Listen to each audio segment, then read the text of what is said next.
Igor Jankę, dzień dobry, to jest Układ Otwarty, niezależny program o Polsce i świecie. Dziś o Stanach Zjednoczonych. Na chwilę przed wyborami, a właściwie już wybory trwają, ale na parę chwil przed ogłoszeniem wyników porozmawiam o wyborcach Donalda Trumpa. Kim są wyborcy Donalda Trumpa, dlaczego go wybierają, co ich motywuje, jak oni żyją, a porozmawiam z bardzo ciekawym, nietypowym dla mojego programu gościem. Z kim? Za chwilę Państwo zobaczycie. Ale najpierw wielkie podziękowania dla tych z Państwa, dzięki którym mogę tę rozmowę przeprowadzić.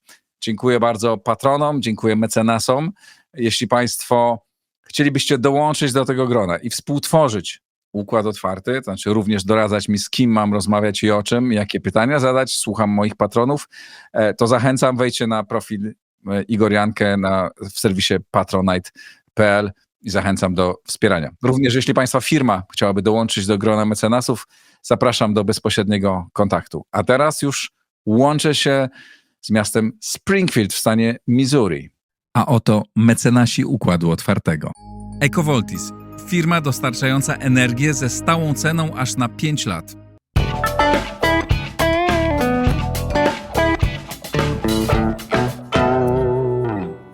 A tam jest Jacek Frączak, polski wykładowca, profesor na Uniwersytecie Stanowym tamże w Springfield, Missouri. Witaj serdecznie, Jacku. Witaj Igorze, no i kłaniam się nisko wszystkim twoim widzom, którzy niewątpliwie wiernie towarzyszą wszystkim twoim programom. Ja się muszę też przyznać, że też się do nich poniekąd zaliczam.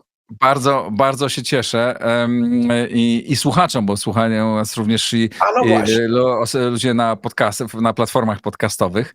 Wtedy oni cię nie widzą, ale może zobaczą, zajrzą na kanał na YouTubie. Przejdźmy do rzeczy.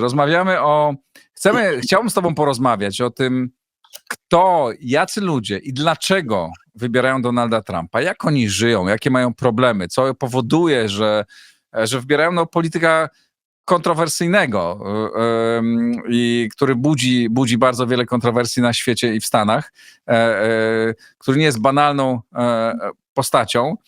Ty żyjesz w Midwestie, w środku Stanów Zjednoczonych, w tych rejonach, gdzie mieszka wielu potencjalnych wyborców Donalda Trumpa, chociaż pewnie nie są to środowiska uniwersyteckie.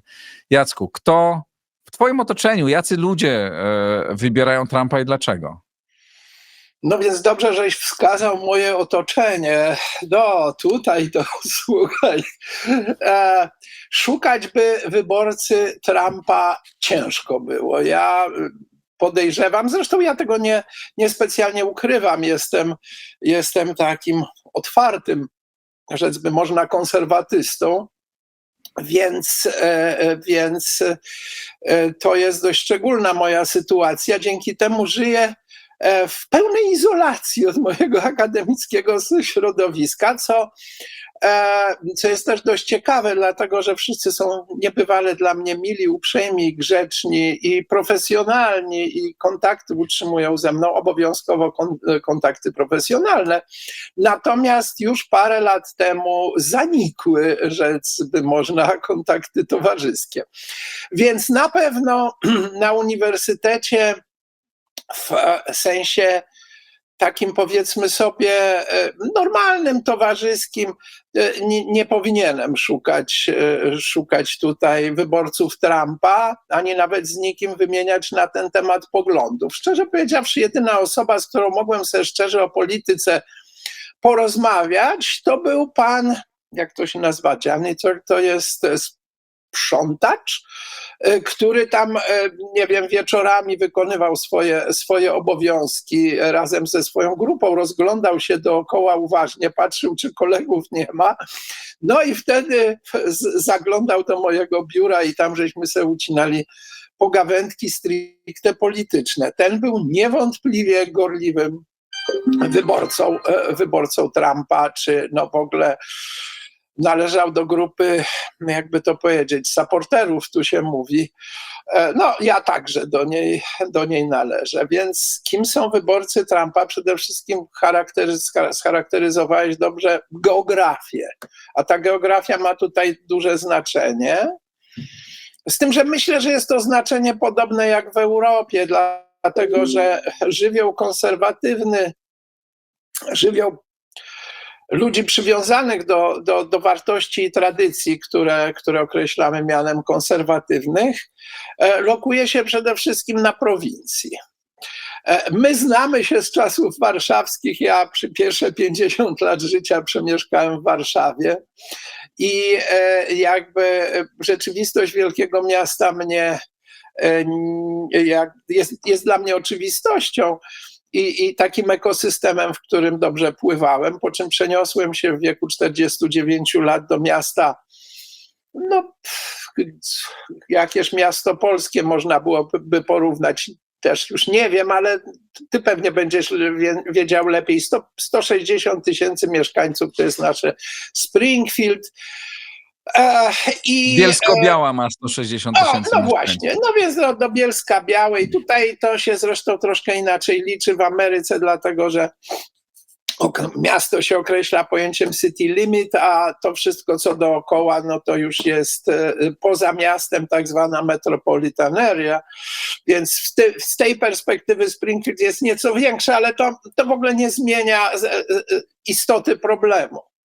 Otóż wszystko poza wielkimi miastami, no może wszystko to przesada, ale jednak ten podział na wyborców Trumpa i nienawistników Trumpa, bo to też trzeba sobie od razu powiedzieć, tutaj to nie jest tak, jak to chyba jeszcze było, no nie wiem, 20 lat temu, no 15, nawet kiedy jeszcze były wybory. Ja przyjechałem w roku przedwyborczym, i no, był ten dylemat, czy Obama bardziej, czy już nie pamiętam, kto był jego kontenderem, czyli przeciwnikiem. John McCain. Właśnie, John McCain. I tutaj no oczywiście jechało się przez miasto, widziało się takie plakiety wbite w trawnik, inne. Ludzie jakby nie kryli się wtedy z jakimiś swoimi przekonaniami. No, ale to było kiedyś. Teraz no to mamy sytuację, którą bym nazwał jakby, może nie lustrzaną, ale taką absolutnie paralelną do sytuacji polskiej. Mamy dwa plemiona. Nie wiem, czy można to nazwać dwoma narodami, no bo w Ameryce w ogóle trudno tak jednoznacznie definiować pojęcie narodowości, ale zresztą zaraz o tym może słowo powiem. Natomiast tak, to są dwa światy, które, no, nie chcę tego słowa wypowiedzieć, trochę się nawet go boję, no ale trzeba powiedzieć, to są takie dwa światy, o których nie wiadomo, czy się w ogóle jeszcze mogą spotkać. A że to jest taki bardzo wyraźny podział pomiędzy wielkimi miastami i wszystkim poza nimi, no to już zaświadcza pewnie sytuacja Kalifornii, która no, przynajmniej w mojej konserwatywnej bańce nazywana jest komunistycznym, socjalistycznym Związek Republik Radzieckich, to tutaj jakoś się transponuje tę nazwę śmiesznie, żeby wykazać, jak bardzo komunistyczna jest Kalifornia. I otóż to nie jest prawda. Lewicowych, czy też wręcz lewackich poglądów są wielkie miasta. To jest ich świat i taka napędzająca ich ideologia. I oczywiście tam wyborcy Kamali Harris to tam pewnie na każdym kroku są do spotkania. Natomiast wyjedzie się tuż kawałek za Los Angeles, gdzie jest Orange County, czyli powiat pomarańczowy. I tam już zdecydowanie przeważają konserwatyści. Jest na przykład taki bardzo znany konserwatysta, zresztą profesor akademicki, będący w takiej samej sytuacji jak ja, czyli osoby związanej z edukacją. On jest zresztą bardzo wpływową osobą, zdaje się, że jest nawet członkiem Heritage Foundation. O Boże, jakżeż jego na pierwsze imię jest Davis Hanson, a Hanson to jest jego nazwisko. Więc ten mieszka na prowincji, mieszka w otoczeniu konserwatystów, o których twierdzi, że są w gruncie rzeczy kalifornijscy konserwatyści są najbardziej konserwatywni i najbardziej wręcz radykalni w swoim konserwatyzmie spośród całej populacji amerykańskiej. No ale tak jak powiedziałem, kim są? To są ludzie raczej w zdecydowanej większości spoza wielkich miast.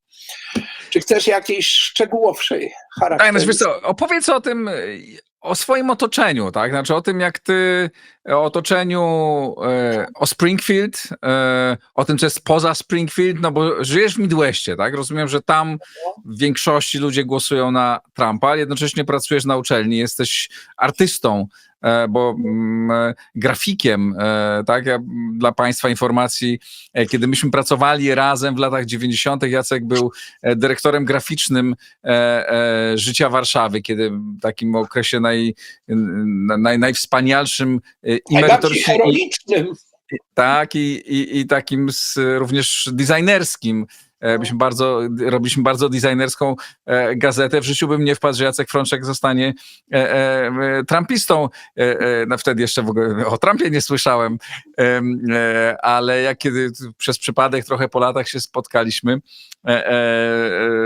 dowiedziałem się tego, pomyślałem dzisiaj, że to może bardzo być ciekawe porozmawiać i zapytać się właśnie o twoją perspektywę, o twoją opowieść, jak to patrzysz. Więc z jednej strony jesteś otoczony światem takiego Midwestu, o którym chętnie byśmy posłuchali opowieści o tym, jak ci ludzie żyją i dlaczego oni wybierają takiego, a nie innego przedstawiciela, ale jednocześnie w środku tego jesteś w takiej bańce, która jest, rozumiem, bardzo antytrumpowa, jest bardzo demokratyczna i powiedz mi, czy ci ludzie, którzy ciebie otaczają, ludzie, z którymi żyjesz w jednym mieście, czy którym wchodzisz, pracujesz w jednej uczelni, oni ze sobą w ogóle rozmawiają? Czy to są światy kompletnie nieprzystające do siebie? Czy to są ludzie, którzy z sobą w ogóle nie utrzymują żadnych kontaktów, którzy traktują się wrogo nawzajem? Czy jednak trochę z takiego normalnego życia też tam jest? No więc o relacjach w miejscu pracy czy na uczelni to już słowo powiedziałem.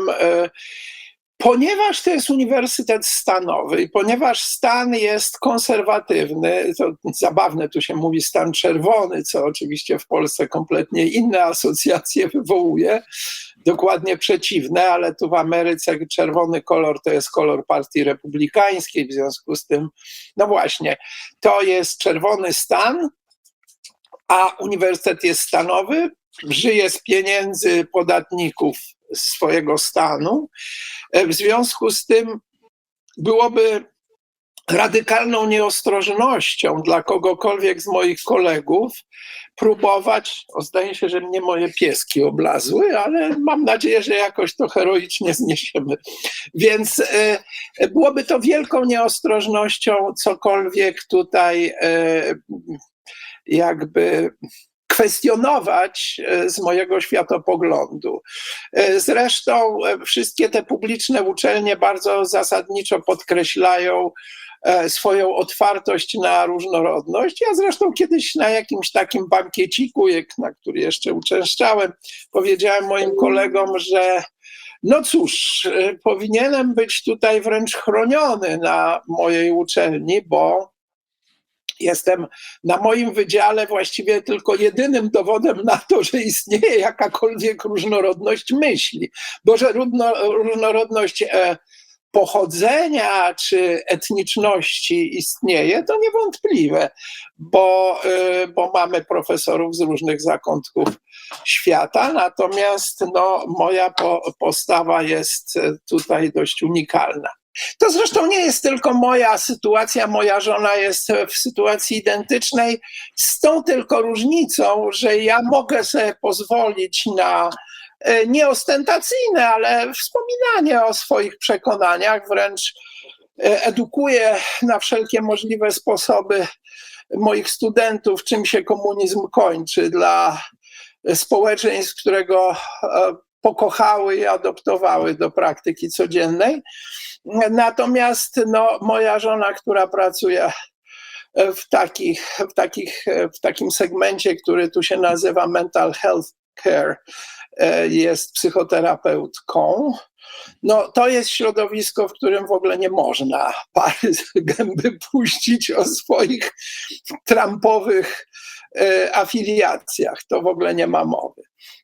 Więc teraz tak, tego rodzaju profesje jak edukacja, ten wspomniany mental health, czyli wszelkiego rodzaju terapie natury psychologicznej, pomoc społeczna, czy takie profesje, które działają w obszarze, jakby to powiedzieć, humanitarnym, niestety one są całkowicie, i sztuka, już nie mówiąc o sztuce, są całkowicie skolonizowane przez ideologię, światopogląd lewicowy i zwłaszcza sztuka, która się jakby zgłasza ambicje do tego, żeby być sztuką galerii, znanych i wpływowych, nie mówiąc już o projektach kuratorskich, muzealnych, zakupach i tak dalej. Czyli sztuka, którą uznawalibyśmy za tą, powiedzmy, poważną, wysoką, licencjonowaną opiniami krytyków, to jest już całkowita kolonia świata lewicy. Ale tutaj jesteśmy w małym mieście, na prowincji, więc to też troszeczkę inaczej wygląda. Natomiast jeśli chodzi o wszystkich pozostałych ludzi, z którymi mam do czynienia, wychodząc na ulicę, wchodząc do sklepu, czy też jacyś znajomi, już nie mówiąc o rodzinie, bo mam tu 2 córki za mąż wydane, więc jednej mężem jest, obu chłopców tutaj mamy ze Springfield, natomiast jeden jest, jakby to powiedzieć, latynosem można powiedzieć w połowie chyba, ale to się liczy, jeżeli ma się tutaj 1/8, 1/4 parenteli innej niż klasycznie biała europejska, to już oczywiście się za białego nie można uważać. On zresztą jeszcze ciekawie, dlatego że jest po części Siouxem, mówiąc krótko, i nawet wychowywał się w rezerwacie, a jest absolutnie przykładnym konserwatystą. Więc to jest może taka ciekawostka. Natomiast cóż, ulica w Springfield to jest ta zasadnicza zmiana, którą zaobserwowałem w przeciągu 18 lat, odkąd tu mieszkam. Ta konserwatywna ulica przestała się afiliować kompletnie wizualnie. Nie widać żadnych znaków. Ja jestem na moim osiedlu, do którego się sprowadziłem pół roku temu, kupując sobie w nowym miejscu dom. Jestem jednym z 3, którzy mają wywieszone flagi Trumpa, co jest ostentacją taką, że pewnie gdybyśmy nie mieszkali na przedmieściu, to moja żona by nie chciała, żeby to się stało, w obawie, że ktoś z jej pracy mógłby tutaj przejechać koło jej domu, więc to jest taka ciekawa sytuacja, że nawet osoby o zdecydowanie konserwatywnych poglądach siedzą jak myszy pod miotłą i nie manifestują swoich poglądów. Aczkolwiek ja sądzę, że tych osób jest większość i to w różnych profesjach, tylko jak mówię, raczej nie w profesjach, które są związane z edukacją. Edukacja jest całkowicie skolonizowana i to właściwie na każdym poziomie, zaczynając już chyba od edukacji przedszkolnej, czy też opanowana, ja używam tutaj właśnie tego może emocjonalnie naładowanego odkreślenia skolonizowana. Natomiast, jakby to powiedzieć, zwykli ludzie, którzy pracują, są właścicielami małych biznesów, większych biznesów, pracują generalnie w produktywnych, w sensie ekonomicznym, profesjach, no to tutaj byśmy poszukiwali i odnaleźli niewątpliwie całe tłumy osób wspierających Trumpa. I to się też wiąże ze stylem życia, z wieloma rzeczami. To nie wiem, jak byś chciał, żebyśmy tę konwersację prowadzili, ale tu bardzo chętnie jeszcze opowiem o. Czym się różnią właśnie ludzie w takich... Już wyciszam, bo to jest... Czekaj sekundę. Dzwoni, tak. Może dzwoni demokrata, do ciebie, żeby się przekonać. Chociaż powiem ci, że jeżeli oceniać po afiliacjach politycznych, to niewątpliwie dzwonił konserwatysta, czyli firma, która się opiekuje moim systemem klimatyzacji domowej. Więc to jest small business i takie small businessy absolutnie w swojej zasadniczej większości wspierają Trumpa. A dlaczego? Dlaczego small businessy w Midwestie wspierają Trumpa? W Midwestie i nie tylko w Midwestie. No, przede wszystkim regulacje prawne. Tutaj demokraci, jak zresztą lewica na całym świecie, kocha zarządzać i kontrolować. Ufaj i sprawdzaj, zdaje się Lenin tak powiedział. I to jest motto, zwłaszcza też i demokratów, którzy produkują jakieś nieprawdopodobne ilości aktów prawnych rozmaitego rzędu, szczebla i ważności, ale dla biznesu tam jest mnóstwo utrapień, no ale przede wszystkim opodatkowanie.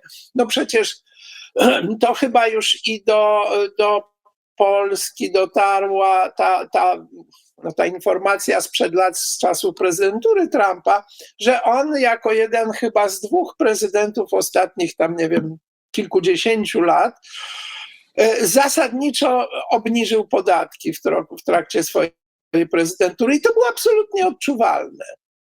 Także ten element, czyli wolności gospodarczej i ulgi podatkowej dla małego biznesu na pewno jest cenny. Poza tym w ogóle generalnie w biznesie, z tym, że to już raczej w dużym biznesie następuje, no to jest właściwie kategoria bardziej kultury czy życia społecznego niż samej ekonomii. Następuje bardzo silne przesunięcie akcentów w kierunku poprawności politycznej, no, rozumianej tutaj przez wiele korporacji i firm bardzo radykalnie. W związku z tym na przykład można nie udzielić kredytu bankowego firmie, nawet małej firmie, która tam się nie wykaże jakimiś wskaźnikami, nie, jakby to powiedzieć, skuteczności gospodarczej prowadzonych przez siebie biznesów, no tylko tą poprawnością kulturową, poprzez zatrudnianie mniejszości seksualnych czy rasowych, czy wręcz promowanie, to jest najciekawsze, że jakby jest wielki nacisk też wśród firm, żeby promowały pewne postawy, które dla konserwatystów są nie do zaakceptowania. Także myślę, że z tych względów, a poza tym pracownicy i właściciele małych firm, małych, średnich firm z reguły uprawiają styl życia, który no można też określić jako właśnie taki amerykański i jeśli chodzi o rozrywkę, jeśli chodzi o spędzanie wolnego czasu. To znaczy jak? No, na przykład na Midwestie, w którym mieszkam, zresztą to okolice Springfield są przepiękne, zapraszam zresztą, jeżeli byś wojażował po Ameryce, zwłaszcza po środkowym zachodzie. cóż, to co też pewnie w Polsce jest bardzo popularne, mianowicie wędkarstwo. To jest w ogóle sport masowy i oczywisty. A do tego jeszcze myśliwstwo, co już nie jest takim bardzo w Polsce popularnym czy sportem, czy hobby. W związku z tym bycie w plenerze i żeby dotrzeć do tego pleneru, trzeba mieć odpowiedni pojazd, no i najczęściej taką ulubioną formą jest forma kempingu, tylko nie wolno jej mylić z polską czy europejską formą kempingu, dlatego że tutaj kemping odbywa się też z racji klimatycznych, no przy wsparciu wielkich przyczep, albo takich wręcz autobusów kempingowych, czyli no to jest coś, co w ogóle w warunkach europejskich jest nie do wyobrażenia. Kompletnie, no już choćby ze względu na to, że taką przyczepę, która ma na pokładzie dokładnie wszystko łącznie, no moja ma nawet kominek, wprawdzie nieco sztuczny, ale no nie wiem, 2 telewizory, łazienkę z prysznicem, ale czy tam co by nie bądź. No ale żeby coś takiego, co tam waży, nie wiem, 4 tony pociągnąć lub więcej, no to z kolei musi być odpowiedni pojazd.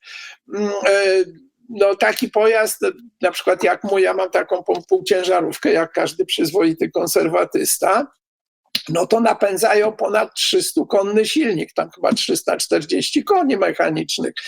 I to jest podstawowy pojazd, taki nawet pojazd codzienny, ludzi związanych z małym biznesem, średnim biznesem. Tu właściwie jadąc ulicą, samochód osobowy, a zwłaszcza już poza Springfield, samochód osobowy jest w mniejszości. W związku z czym... Tesle mogą sobie pomykać po mieście. Zresztą to jest zabawne, dlatego że pojawiło się ostatnio sporo tych Tesli traków, które wyglądają absolutnie jak pancerny samochód. Dość osobliwe. Poza tym kosztują około $100,000. No ale nawet zwykły trak to tutaj jest wydatek co najmniej 50,000, jeśli nowy, więc ale to tak, Tesle się tutaj przemykają, Tesle, Volty, jakieś tam jeszcze inne elektryczne pojazdy, natomiast one są całkowicie w mniejszości, absolutnej mniejszości, takiej, można powiedzieć, że to są egzotyczne zabawki i samochody do dojeżdżania do pracy.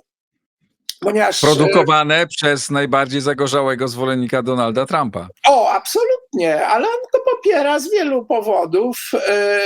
Tutaj ten powód kulturowy jest niewątpliwie bardzo istotny, ale też i kwestia wolności gospodarczej.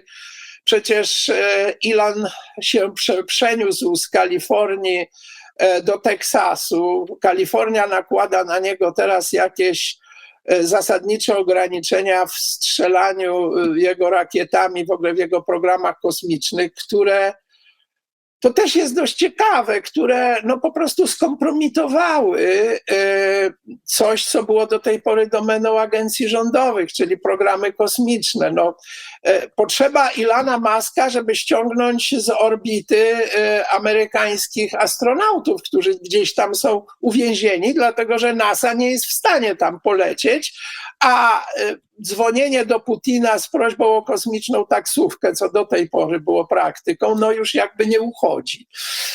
No i w tym momencie jest Elon, który jest rzeczywistym fenomenem. To jest oczywiście Dobra, też... czy w drugą stronę, jeżeli jedziesz na prowincję, wyjeżdżasz poza Springfield do mniejszych miejscowości, to tam jest ktoś, kto się przyznaje, że głosuje na demokratów i wiesza flagi czy znaki Kamali Harris? Szczerze powiedziawszy, nie zauważyłem. Ale to widzisz, to jest trochę tak, jak i nawet... I rozumiem, że wyborcy demokratów równie źle mogą się czuć, czy nieswojo, tak jak wyborcy Trumpa na osiedlu, na którym ty mieszkasz, albo gdzieś tam w centrum Springfield, nie wspominając o San Francisco. Tak, to jest, słuchaj, dokładnie tak, że coś się stało ze społeczeństwem amerykańskim. No ja mogłem to szczątkowo jeszcze śledzić po moim przyjeździe, gdzie była otwartość, ludzie rozmawiali ze sobą, ludzie się spotykali, będąc różnych poglądów, z jakąś tam jednak otwartością. Plakaty wyborcze jednego i drugiego kandydata, czy jednej i drugiej partii mogły sąsiadować na sąsiednich trawnikach i wszystko było okej. Natomiast no, coś się zasadniczo jednak zmieniło. I jeżdżąc po Springfield nie widzi się, tak jak powiedziałem, tych znaków wyborczych Trumpa, no gdzieś szczątkowo kompletnie.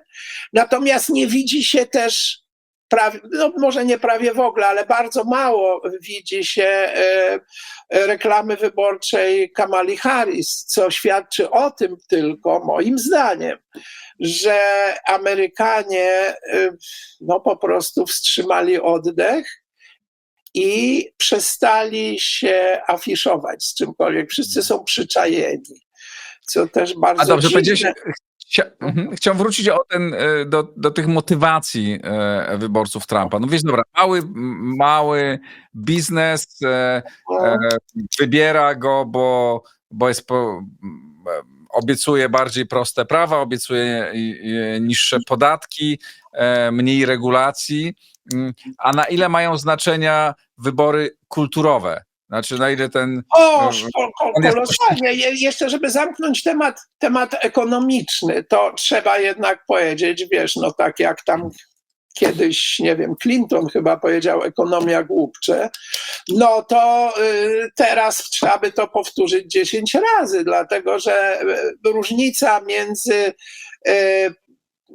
sytuacją gospodarczą rodzin za Trumpa, a to, co się stało po nim i ta katastrofa, tutaj no oczywiście ujawniam dalszy kształt moich poglądów, katastrofa rządów Bidena, no to nieprawdopodobnie się odcisnęła piętnem na budżetach zwykłych rodzin. To wystarczy zobaczyć, pójść do, nie wiem, Walmartu, czy Price-Cuttera, czy jakiegokolwiek innego sklepu spożywczego, żeby zobaczyć, jak wygląda cena wołowiny, jajka, mleko, już takie podstawowe rzeczy. No to po prostu szok. A stacje benzynowe, no to już osobna sprawa. Ale wiesz, że tak jest na całym świecie.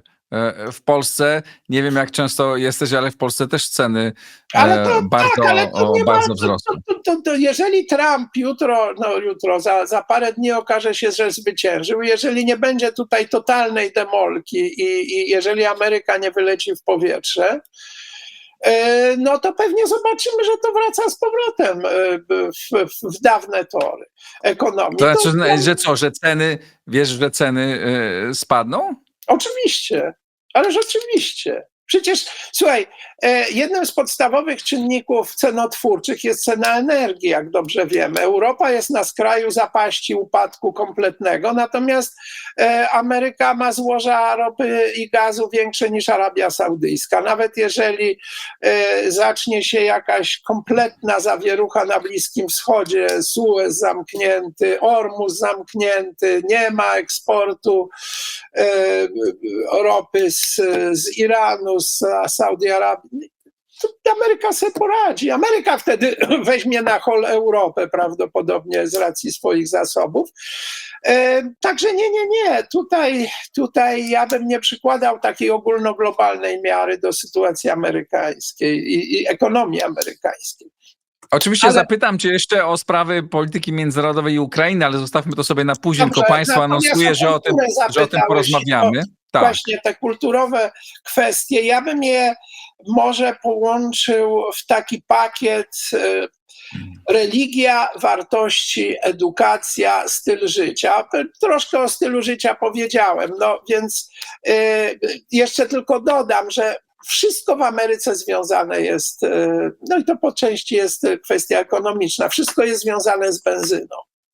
I jej cenami. Jeżeli ktoś sobie wyobraża, że będzie forsował bezkarnie forsował takie idee, jakie panują obecnie w Europie, jakie są wymuszane na poszczególnych krajach Europy, na przykład rezygnacja z silników benzynowych, małe przede wszystkim są, to w ogóle jest niemożliwe. Jeżeli pojedziesz tutaj nad jezioro i zobaczysz, czym się poruszają powodzie i jakie setki Amerykanów, tysiące Amerykanów, powiedz im, że nie mają prawa popłynąć na ryby swoim ukochanym motorowcem, który też ma tam, nie wiem, ze 400 koni i pożera jakieś. No, to jest w ogóle niemożliwe.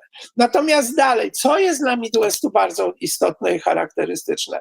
Tu jest bardzo dużo bardzo religijnych ludzi. I to już tutaj nie ma podziału na miasto i nie miasto. Mówię o małym mieście, no względnie małym, takim jak Springfield, ale nawet i w tych większych midwestowych miastach jednak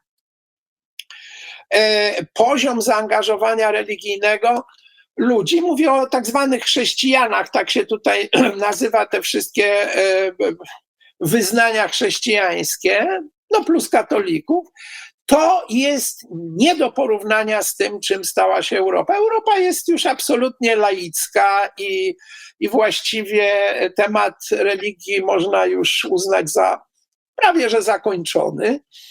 Natomiast amerykański Midwest to jest zupełnie inna bajka. Tu ludzie żyją dokładnie wedle swoich przekonań religijnych, co zresztą nieco skomplikował Trump sytuację wielu osobom, mówiąc właśnie, zachowując te kwestie się w kwestiach aborcyjnych tak niejednoznacznie, ale tu kwestie religijne to nie są żarty. I teraz programy lewicowe, które ewidentnie podważają przekonania ludzkie w tej dziedzinie, a wręcz szydzą, no wyśmiewają na wszelkie sposoby, dezawuują, czy w ogóle rugują ten obszar ludzkiej wrażliwości z jakiegokolwiek dyskursu publicznego, czy z rozrywki, czy z czegokolwiek innego, no to na pewno nie będzie się wielu ludziom podobać. Także tu jest kolejny taki istotny, bardzo silny punkt, który by wspierał Trumpa, mimo że Trump sam z siebie nie jest jakiś szczególnie religijny, broń Boże. No właśnie, powiedz mi, jak dla konserwatystów, jakim kandydatem jest człowiek, który podchodził do życia w sposób bardzo swobodny i można o nim wiele powiedzieć, ale nie, że jest konserwatystą. Absolutnie nie.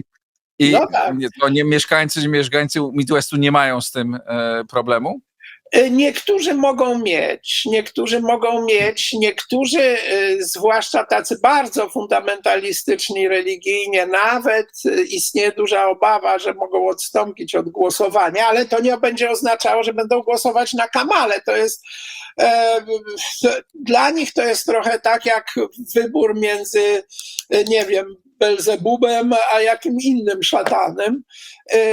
I dlatego prawdopodobnie mogą odstąpić. Zresztą było bardzo dużo tutaj w mediach nawoływań, tych konserwatywnych mediach, nie mówiąc już o liście arcybiskupa Vigano, który był ogłoszony z kolei na portalu Tuckera Carlsona, pewnie wiesz, bardzo tutaj wpływowego dziennikarza i komentatora, żeby jednak, mając wszelkie na temat Trumpa wątpliwości, na temat jego stylu życia, zwłaszcza tych ostatnich jego, jakby to powiedzieć, enuncjacji, no i tu jeszcze mu trochę popsuła jego żona, publikując książkę, w której absolutnie nie ma problemu z kwestią aborcji, która w Ameryce jest nieprawdopodobnie istotnym punktem dyskursu, czy debaty, czy tej niezgody społecznej.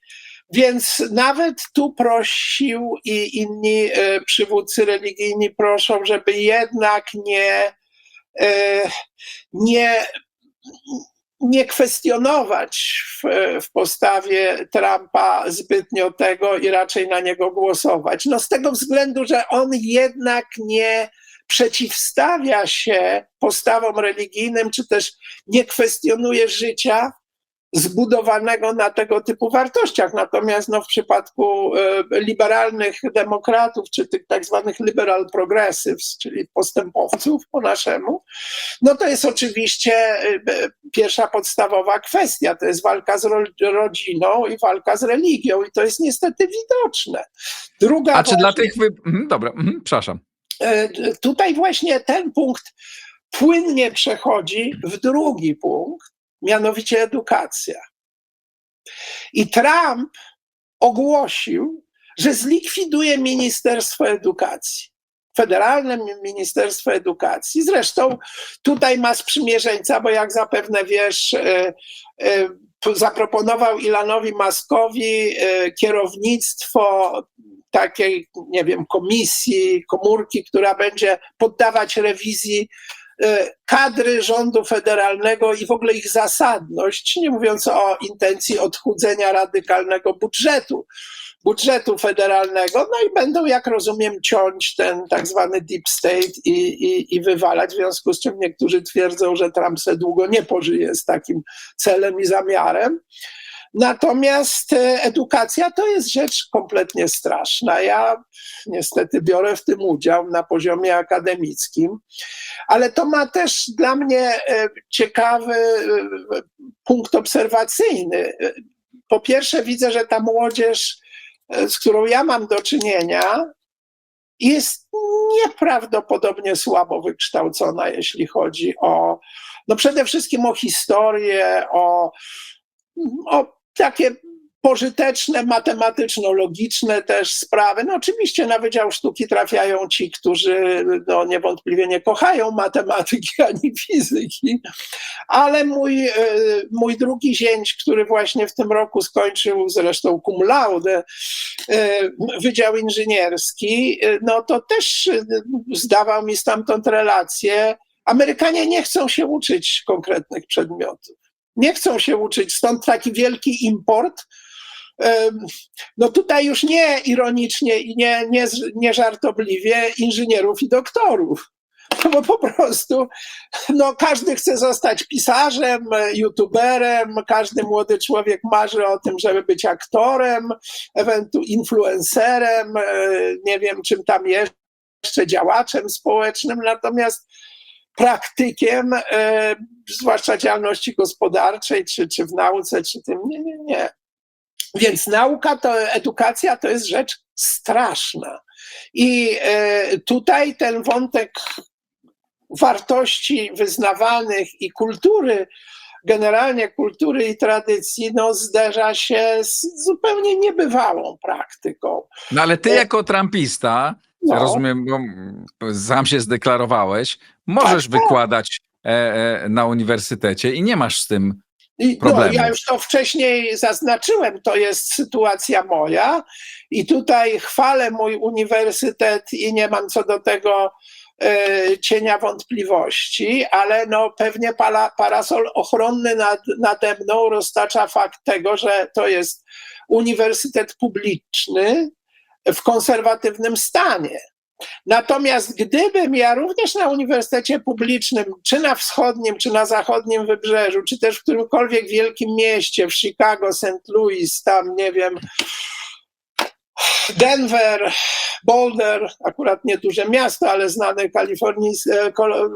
Uniwersytet z Colorado, jakby próbował się tak w cudzysłowie obnażać ideologicznie, a jeszcze indoktrynować też w cudzysłowie studentów, bo ich nie indoktrynuję, im tylko opowiadam o historii i wymyślam takie zadania, żeby przymusiły ich do tej historii postudiowania. To ja bym tam pewnie nie zagrzał miejsca długo. Szybko by mnie stamtąd wykopano.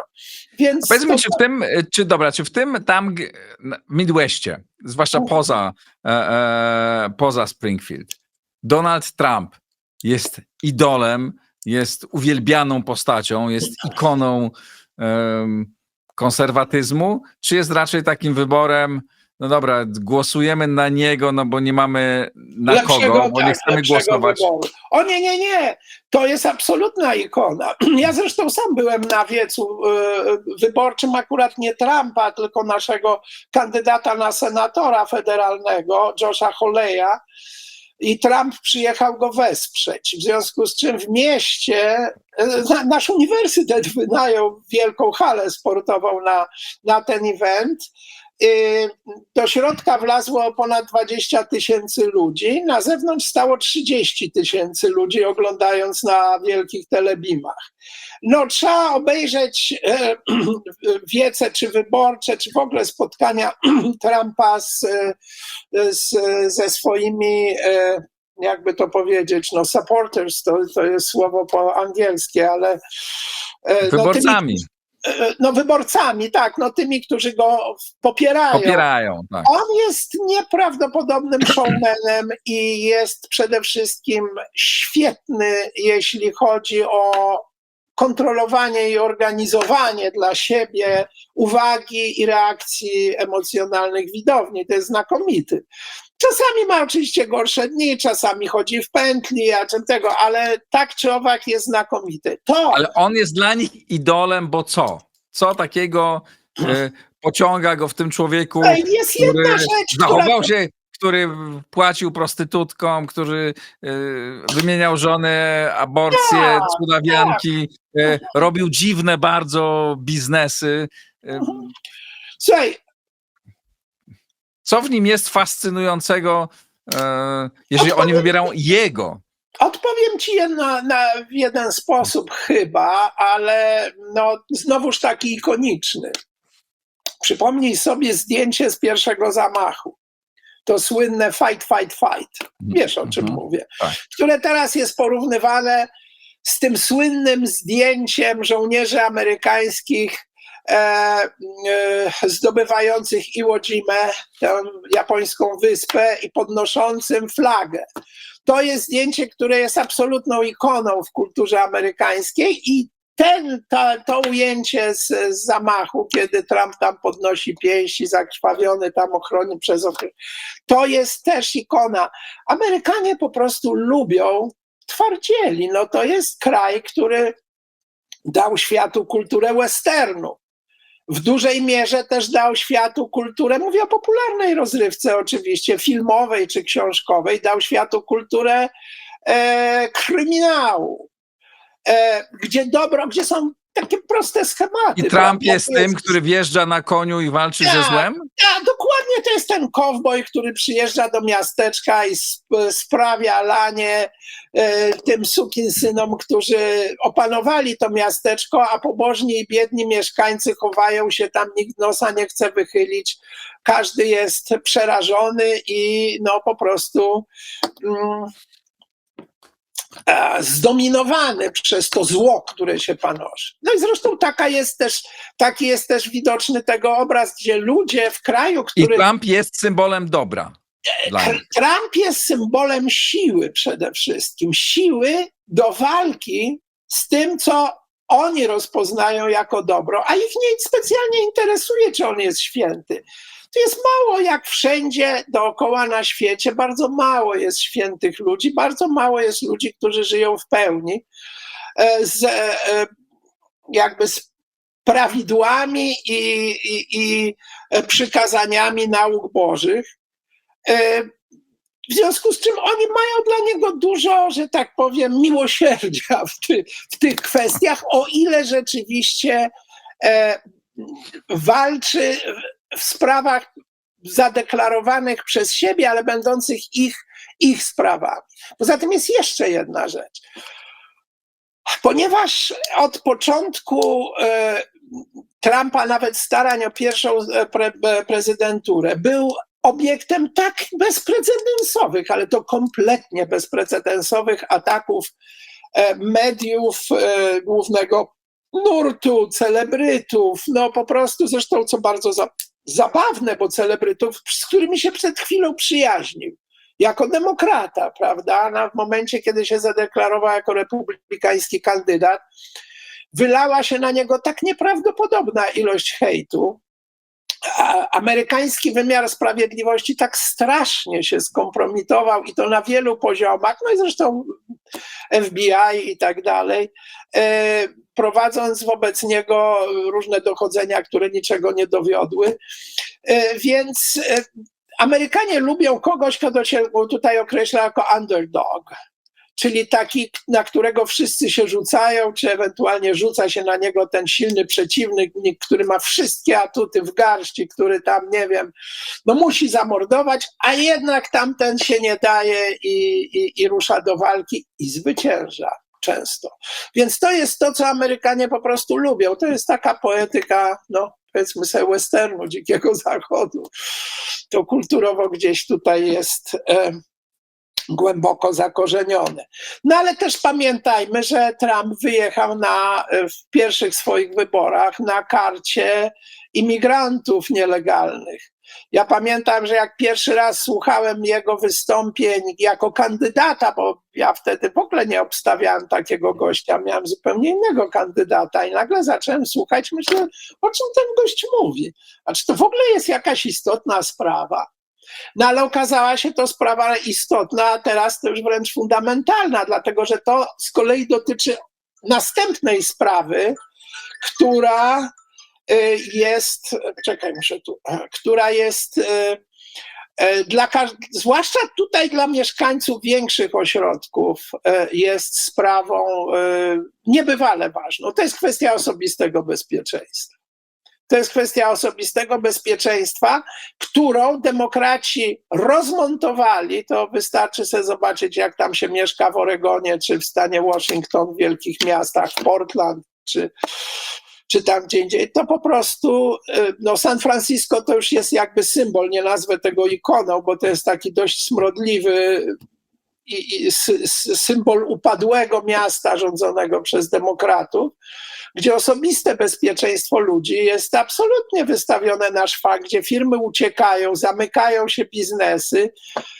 No i to jest w gruncie rzeczy w dużej mierze, nie w jedynej, ale na pewno napędzane tą nielegalną imigracją, która płynie no takim strumieniem, o którym Europie to się oczywiście nie śniło. Mhm. No dobra, dla Amerykanów przez lata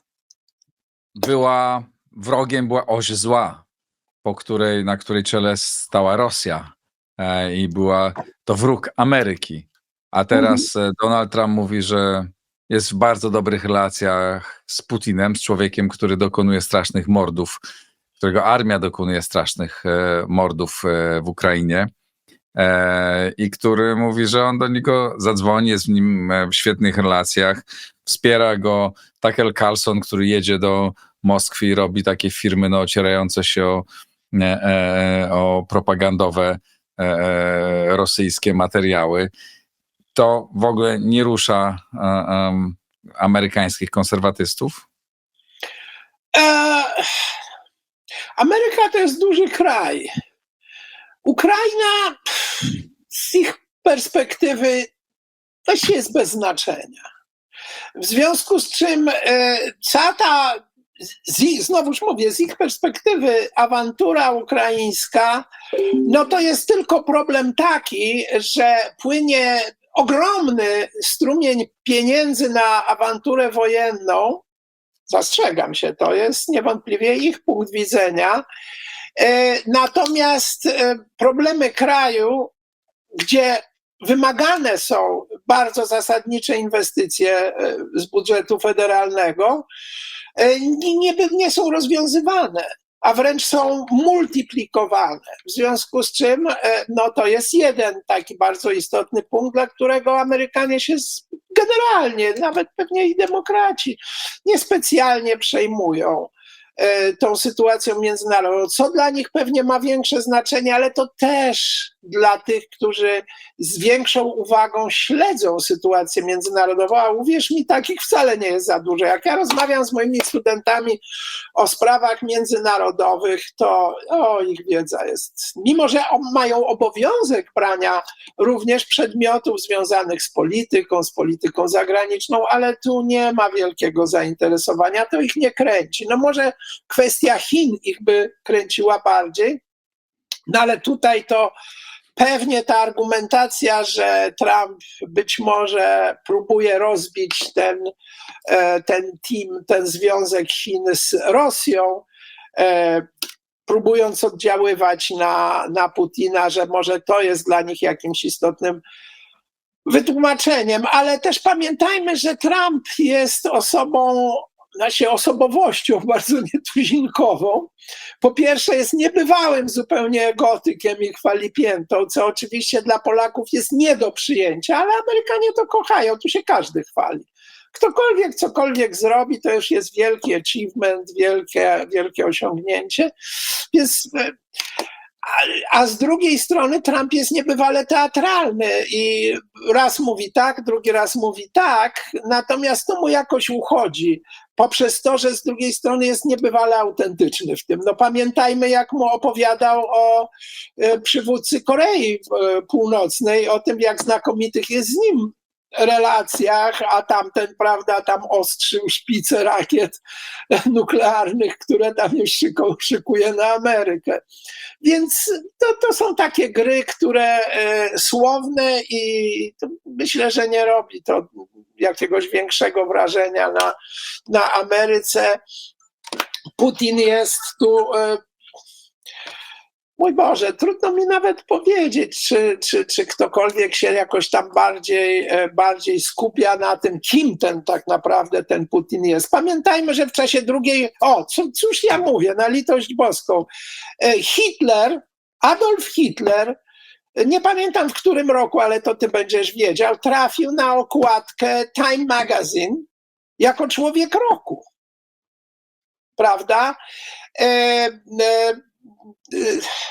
Też nie pamiętam już nazwiska tego nieszczęsnego dziennikarza New York Timesa, który dostał Pulitzera za raporty apologetyczne, kompletnie raporty ze Związku Radzieckiego w czasach słynnego Chłodomoru, który przecież w ciągu jednej zimy wymordował tam, nie wiem, chyba z 6 milionów Ukraińców, do tej pory nikt nie wie ilu.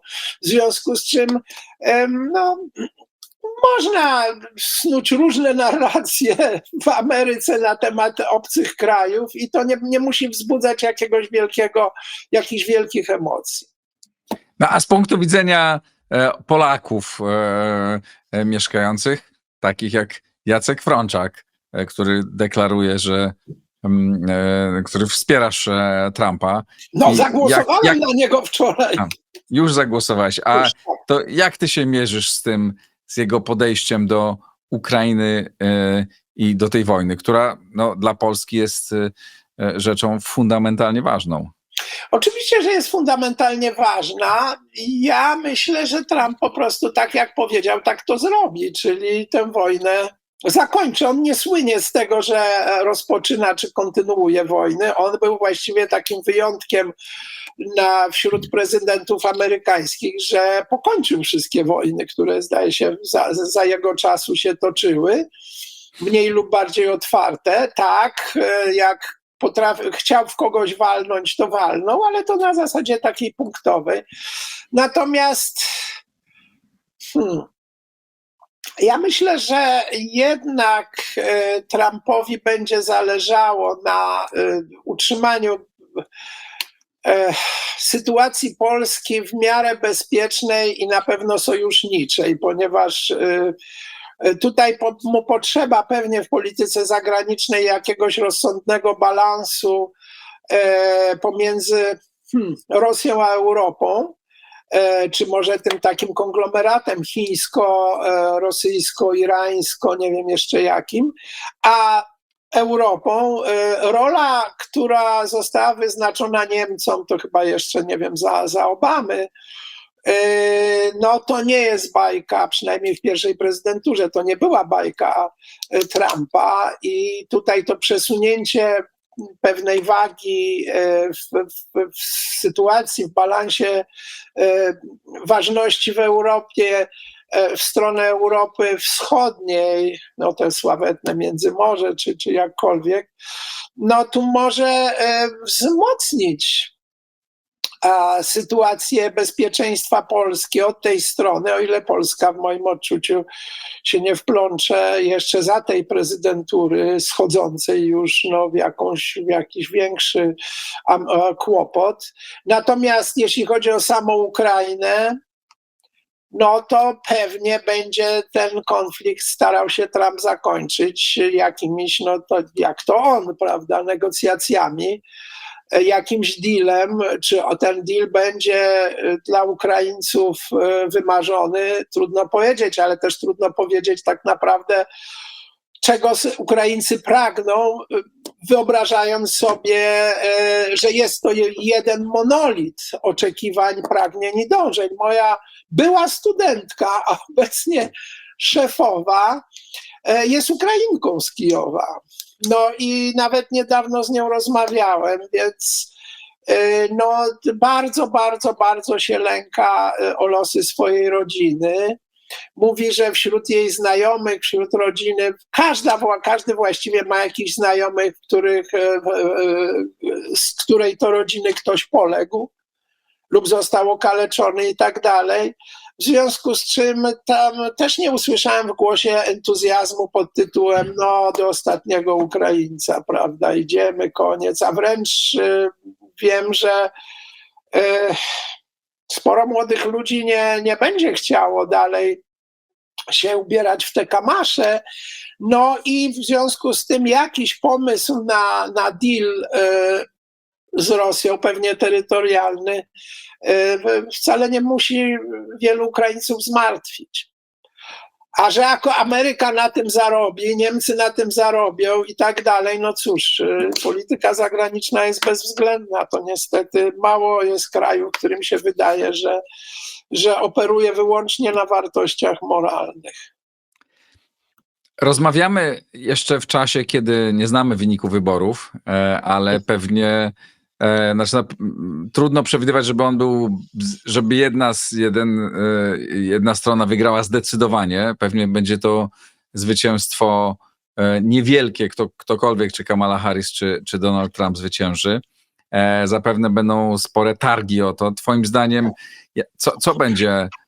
Nie pytam cię, kto wygra, no bo to głupie pytanie byłoby, ale jakby co się będzie działo po wyborach? Znaczy, czy twoim zdaniem może dojść do napięć? Przypomnę, wyobraźmy sobie scenariusz, że Trump przegrywa. No, pamiętamy o marszu na Kapitol. Czy twoim zdaniem takie rzeczy mogą się powtórzyć? Po pierwsze, jako konserwatysta i badacz spiskowych teorii, mam na temat marszu na Kapitol swoją opinię i niewątpliwie nie podziela ona popularnego, być może zwłaszcza w Polsce, poglądu, że to była insurekcja jakaś tam kompletnie spontaniczna. I jeśli była niespontaniczna, to na pewno nie, że tak powiem, nie zainicjowana przez Trumpa w pełni, czy w ogóle nawet. Natomiast cóż... A co to było twoim zdaniem? To była prowokacja. To była prowokacja. Ja już na jakiś czas w ogóle przed tym 6 stycznia słyszałem takie różne pogłoski o tym, że będą szykowane. I teraz też być może tak się będzie działo. Że będą szykowane prowokacje, które uzasadnią wiele różnych rozwiązań korzystnych dla progresywnych liberałów. No to, czego oni najbardziej na świecie pragną, przede wszystkim w pierwszym rzędzie, to jest stworzenie takiej sytuacji, która by uzasadniła zniesienie drugiej poprawki do konstytucji, czyli prawo do posiadania broni. W związku z tym to, że tam jeszcze właśnie w tym 21 roku, 6 stycznia, to się jeszcze jakoś tak udało objechać tę sytuację. Zresztą ofiary to były głównie po stronie tych demonstrantów. No to nie wiem, czy to tak dobrze będzie tym razem. Ja się spodziewam, to może tak powiem, widząc potęgę tych napięć i siłę tych negatywnych nawzajem sobie potencjałów, no nie wiem, szczerze powiedziawszy. To jest absolutna wojna światów. Wojna światów, wojna modeli kulturowych, stylów życia, wartości. Absolutnie, ja po prostu ciężko mi sobie wyobrazić, w którym momencie kto będzie mógł skutecznie, daj Boże, żeby Trumpowi, jeżeli wygra, udało się jakoś zacząć pomału zasypywać te przepaści.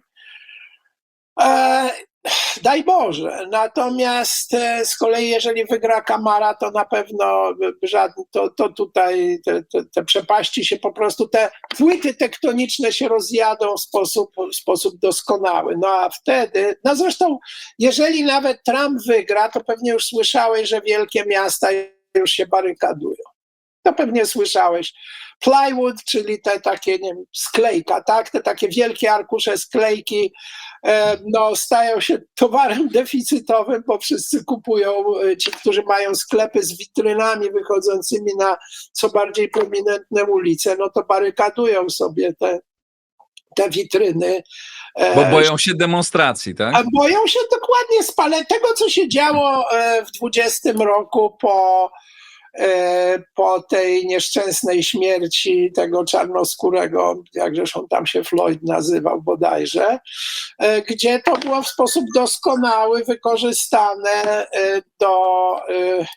no właśnie, do zdestabilizowania przed wyborami sytuacji, która się jeszcze nałożył COVID na to, no i po prostu stworzenie takiej mieszanki wybuchowej, która na pewno Trumpowi nie ułatwiła ówczesnego startu, nie mówię o rezultacie, ale startu w wyborach.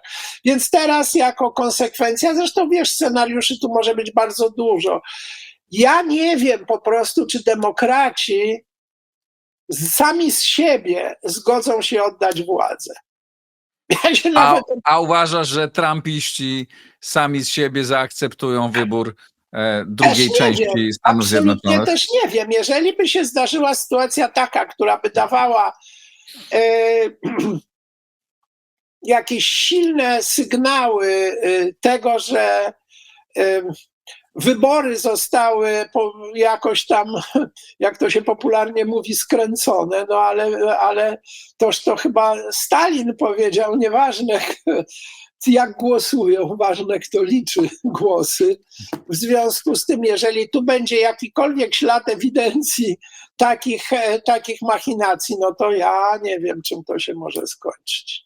Lub na przykład, jeżeli elektorzy, bo przecież wiemy, że w Ameryce nie ma wyborów bezpośrednich i elektorzy, którzy niosą niejako do Waszyngtonu decyzje swoich stanów, okazuje się, że nie mają obowiązku zagłosować przy głosowaniu elektorskim tak, jak zagłosował ich stan.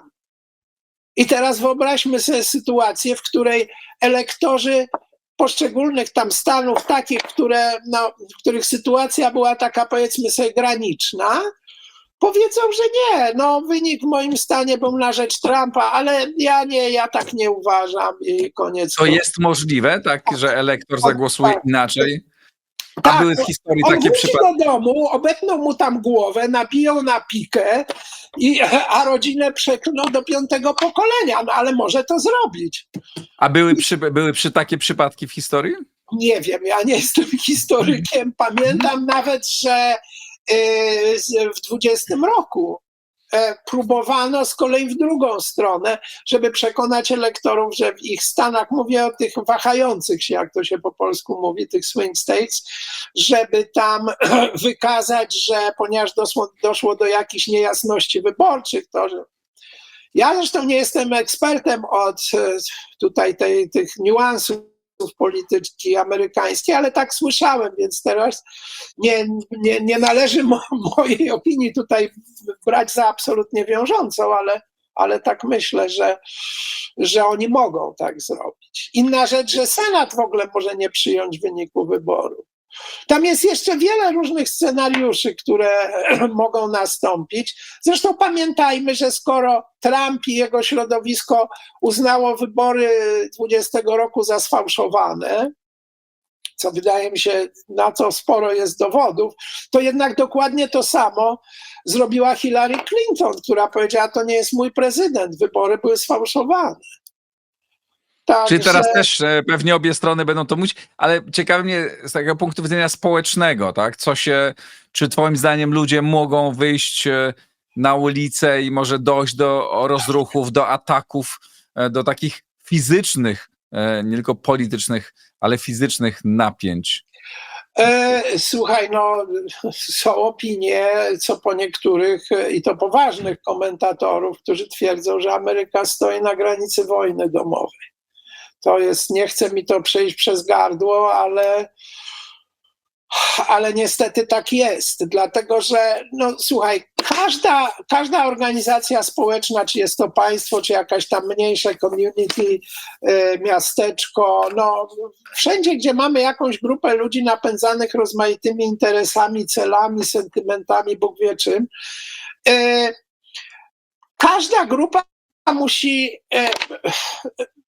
pozwalać się zarządzać, czy też budować strukturę władzy, która nią będzie zarządzać na poziomie umowy społecznej. No to jest takie, no, dość powiedzieć sobie, podstawowe abecadło demokracji. Musimy się zgodzić na pewne fundamentalne pryncypia i zasady, wedle których będziemy działać.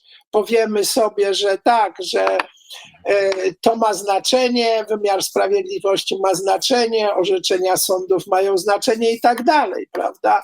Natomiast jeżeli dochodzi już do sytuacji takiej, gdzie te pryncypia zaczynają być w sposób zasadniczy kwestionowane, a tu się zdarzyło i w kampanii wyborczej Trumpa, i za jego prezydentury poprzedniej tak dużo sytuacji, które no właściwie już kompletnie kwestionują podstawy amerykańskiej demokracji, czy też demokracji w ogóle.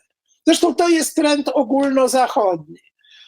Cywilizacja zachodnia w moim odczuciu zaczyna kwestionować samą siebie, poczynając zresztą od sztuki, żeby było ciekawiej. Sztuka jest takim sejsmografem pokazującym, co się dzieje z cywilizacją.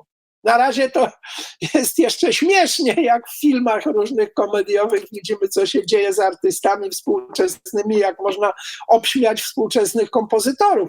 Ale to przełożone do polityki, do organizacji życia społecznego, to już śmieszne nie jest. Dlatego, że nagle rozjeżdża nam się możliwość jakiegokolwiek kompromisu, konsensusu. No i wtedy, a pamiętaj, że żyjemy ja żyję w kraju, w którym ilość sztuk broni palnej jest pewnie większa niż ta, którą dysponuje armia amerykańska. Ja sam mam chyba ze 3 karabiny, jakichś tam pistoletów, mnóstwo i tak dalej. Więc tak to wygląda. Ja nie umiem ci powiedzieć, ale co się stanie, natomiast jestem bardzo, bardzo no nie zatrwożony, ale bardzo podejrzliwy co do tego, co się może stać w najbliższych dniach, wręcz miesiącach. To wszystko moim zdaniem tu się może zdarzyć. Te światy najwyraźniej nie chcą się spotkać, natomiast teraz jak obejrzysz, jak wyglądają spotkania wyborcze Trumpa, wyglądały do tej pory. Pewnie widziałeś te zdjęcia z Nowego Jorku, prawda? Z zeszłego weekendu, nie z tego, tylko tydzień temu. Widziałeś? Madison Square Garden, oczywiście jedna strona, no to argumenty ad Hitlerum, że no to przecież tam był marsz, czy tam jakiś wiec nazistów w 1938 czy 1939 roku. Natomiast teraz Trump miał wypełniony Madison Square Garden do oporu, i na tam 30 000 ludzi, a na ulicy tam, nie wiem, 70 czy 60. W sumie tam było około 100 000 ludzi w Nowym Jorku. W Nowym Jorku. Na wiece Kamali Harris też ustawiają się gigantyczne kolejki, No więc o tym nie wiem, ale no być może się, wiesz, gromadzą. Każda bańka wie swoje. Jacku, z punktu widzenia twojej bańki, twojego, o czym są te wybory w Stanach Zjednoczonych? To te wybory są o losach świata. mówiąc tak górnolotnie, patetycznie, to są wybory na temat losów świata, ponieważ Stany Zjednoczone jednak wyznaczają pewien ogólnoświatowy trend, a poza tym są unikalną formą państwowości. Jakby Stanów Zjednoczonych nie da się porównać do niczego. Ani Europa nigdy nie zrobi się takim tworem na wzór tego modelu, ani właściwie żaden duży kraj taki nie jest, nawet jeżeli ma strukturę federalną. To nie ma znaczenia. Ameryka wyznaczyła pewne trendy, poczynając od tak zwanych founding fathers, czyli konstytucji i tak dalej. I tutaj po raz kolejny coś się światu zademonstruje. I poza tym, no to jest, znaczy nawet nie poza tym, tu się moim zdaniem też głosuje, czy zwłaszcza głosuje się na temat tych wszystkich rzeczy, o których mówiliśmy, na temat stylu życia, wartości, przekonań, wyborów życiowych, no po prostu wszystkiego, co dla ludzi jest podstawowo ważne. A nagle się okazało, że są dwa plemiona, które ze sobą słabo mogą rozmawiać lub, nie daj Boże, że przestają móc ze sobą rozmawiać. Zresztą wydaje mi się, że w Polsce jest trochę podobnie. Podobnie. Niestety staje się podobnie, aczkolwiek jeszcze nie aż tak. No tak. No, To są wybory o losach świata, jak powiedział wyborca Donalda Trumpa Jacek Frączak, mieszkający w Springfield, Missouri, który naucza na tamtejszym uniwersytecie. Jacku, bardzo Ci dziękuję za tę rozmowę i za szczere podzielenie się swoimi poglądami. Bardzo Ci dziękuję. bardzo Ci dziękuję, Igorze, o pamięć dla mnie i za możliwość, no tak wyczerpującą wydaje się, podzielenia się, jak powiedziałeś, moimi poglądami. Starałem się w miarę możliwości jak najwięcej z moich obserwacji Tobie, ale przede wszystkim Twoim widzom, Twoim słuchaczom przekazać. Także kłaniam się nisko. Dziękuję Ci bardzo jeszcze raz. To wszystko w tym programie. Układ jest otwarty. Ja nie namawiam Państwa do tych, którzy oglądacie, czy będziecie mnie oglądać w Stanach Zjednoczonych, do głosowania na jednego albo drugiego kandydata. Chciałem zwłaszcza polskim widzom przedstawić poglądy osób, które wybierają Donalda Trumpa, bo to jest układ otwarty. Bardzo dziękuję. Wspierajcie na Patronite, jeśli uważacie, że warto, ale przede wszystkim oglądajcie, słuchajcie, dzielcie się swoimi opiniami. Bardzo Was proszę o to, byście Państwo podzielili się swoimi opiniami, co sądzicie na temat tych poglądów, które przedstawiał Jacek Frączak i swoich i wyborców Donalda Trumpa. Jestem bardzo ciekaw. Wszystko można tutaj pisać, wszystko byle w granicach kultury i bez wzajemnej agresji. To tyle. Bardzo dziękuję. Kto wygra, zobaczymy. Jak Państwo będziecie oglądać, jeśli z opóźnieniem, no to pewnie już będziecie wiedzieć, kto wygrał te wybory, ale tę rozmowę nagrywaliśmy w poniedziałek wieczorem polskiego czasu, porannego czasu Springfield, Missouri. Jeszcze raz dziękuję bardzo. Do widzenia. Do zobaczenia.